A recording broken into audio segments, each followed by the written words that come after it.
Diesel, petrol, ये तकरीबन economy के हर भाग में कहीं ना कहीं इनपुट होता है इसका।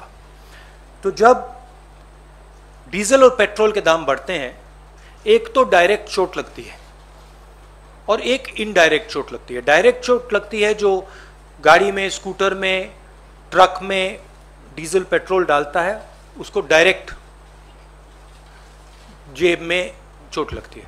और इनडायरेक्ट जो लगती है, जब डीजल का, पेट्रोल का दाम बढ़ता है तो ट्रांसपोर्ट कॉस्ट बढ़ती हैं, ट्रांसपोर्ट कॉस्ट बढ़ती हैं तो सब चीज के दाम बढ़ते हैं। और पिछले 7 साल से हमने एक नया आर्थिक पैराडाइम देखा है। एक तरफ डीमोनेटाइजेशन, दूसरी तरफ मोनेटाइजेशन। ये एक तरफ डीमोनेटाइजेशन, दूसरी तरफ मोनेटाइजेशन। और फाइनेंस मिनिस्टर ने कहा, मोदी जी ने पहले कहा था मैं डीमोनेटाइजेशन कर रहा हूं, और फाइनेंस मिनिस्टर कहती रहती है मैं मोनेटाइजेशन कर रहा हूं। तो जनता ये पूछ रही है कि मोनेटाइजेशन किसका, डीमोनेटाइजेशन किसका? क्योंकि मोनेटाइजेशन हो रहा है तो किसी का तो हो रहा होगा, और डीमोनेटाइजेशन हो रहा है तो किसी का हो रहा होगा। तो मैंने आपके लिए, मोदी जी के लिए बहुत अच्छी तरह लिखा है, देखिए। डीमोनेटाइजेशन किसका हो रहा है?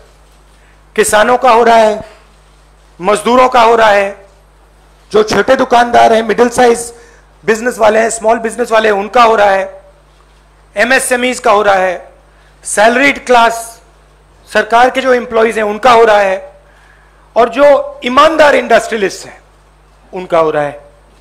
अब मोनेटाइजेशन किसका हो रहा है? 4-5 नरेंद्र मोदी जी के जो मित्र हैं, उनको आप 4-5 कह दीजिए, उनको आप हम दो हमारे दो कह दीजिए, जो आप कहना चाहते हैं कह दीजिए। तो ये इकोनॉमिक ट्रांसफर हो रहा है। और बड़ी इंटरेस्टिंग बात निकली है, मैं सोच रहा था, मोदी जी कहते रहते हैं कि जीडीपी बढ़ रही है, फाइनेंस मिनिस्टर कहती है कि देखिए जीडीपी का प्रोजेक्शन ऊपर की ओर है। मैं समझ नहीं रहा हूं भाई, जीडीपी एक तरफ दौड़ रही है और फाइनेंस मिनिस्टर, प्रधानमंत्री कहते हैं जीडीपी बढ़ रही है। फिर बात मुझे समझ आई, जीडीपी का मतलब क्या? गैस, डीजल, पेट्रोल, इनका यह कंफ्यूजन है। और मैं अब आपको गैस, डीजल, पेट्रोल के दाम और जीडीपी किस प्रकार से बढ़ रही है वो तो आज थोड़ा डायरेक्ट बताना चाहता हूं। 2014 में नरेंद्र मोदी जी ने कहा था कि डीजल, पेट्रोल के दाम बढ़ते जा रहे हैं, याद है आपको? 2014 में 410 रुपीज सिलेंडर की प्राइस थी जब हमने, यूपीए ने ऑफिस छोड़ा। आज 885 रुपीज सिलेंडर की प्राइस है, 116% इंक्रीज। पेट्रोल की प्राइस 71.5 रुपीज 2014 में, आज 101 रुपया, 42% price increase. 57 rupees diesel, 88 rupees आज, 55%, 55% इंक्रीज। अब मजेदार बात यह है कि कोई आर्ग्यूमेंट कर सकता है कि देखिए ये तो इंटरनेशनल रेट बढ़ा है, इंटरनेशनल मार्केट पे डीजल, पेट्रोल का दाम बढ़ा होगा, इसलिए हिंदुस्तान की जनता को चोट लग रही है, इसलिए ये पूरा मोनेटाइजेशन, डीमोनेटाइजेशन का तमाशा चल रहा है।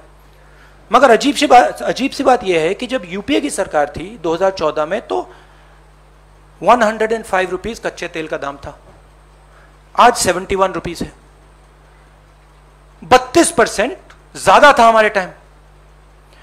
गैस इंटरनेशनल प्राइस देख लीजिए, हमारे टाइम 880, आज 653, 26% कम। तो इंटरनेशनल मार्केट पे gas price, diesel price, petrol price, oil price गिर रहे हैं और हिंदुस्तान में बढ़ते जा रहे हैं। दूसरी तरफ हमारे जो एसेट्स हैं उनको बेचा जा रहा है। 23 लाख करोड़ रुपए,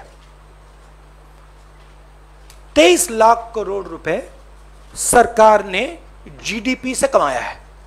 जीडीपी वो ग्रोस डोमेस्टिक प्रोडक्ट नहीं, जीडीपी मतलब गैस, डीजल, पेट्रोल। मेरा सवाल है ये 23 लाख करोड़ रुपए गए कहां? और जनता को यह पूछना चाहिए कि आपके जेब में से जो पैसा निकाला जा रहा है, छीना जा रहा है, ये कहां जा रहा है?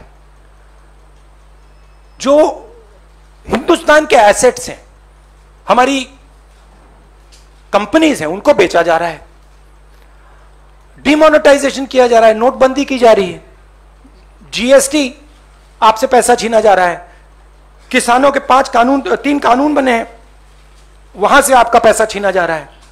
तो ये जा कहां रहा है? आपके पास तो नहीं आ रहा, आपके जेब में तो नहीं जा रहा। तो हिंदुस्तान के युवाओं को, जनता को यह सवाल पूछना पड़ेगा कि ये जा कहां रहा है, किसको मिल रहा है।